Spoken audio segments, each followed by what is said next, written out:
নেতৃত্বে মাননীয় মনোজ চক্রবর্তী সহ আমাদের দলবদ্ধ হয়ে আমাদের প্রার্থীকে জয়যুক্ত করুন।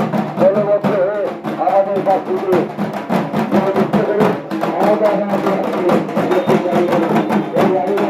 ঘোরাফুল চিহ্নে ভোট দিয়ে জয়যুক্ত করুন।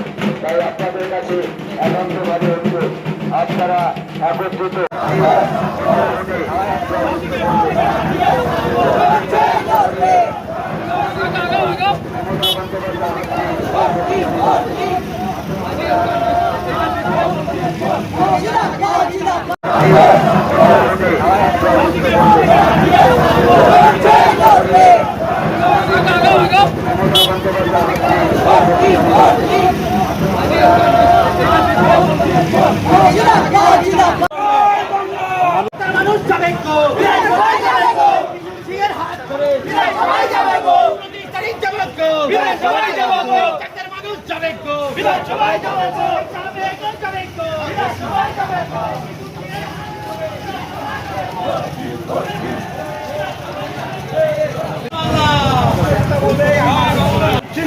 Vote in.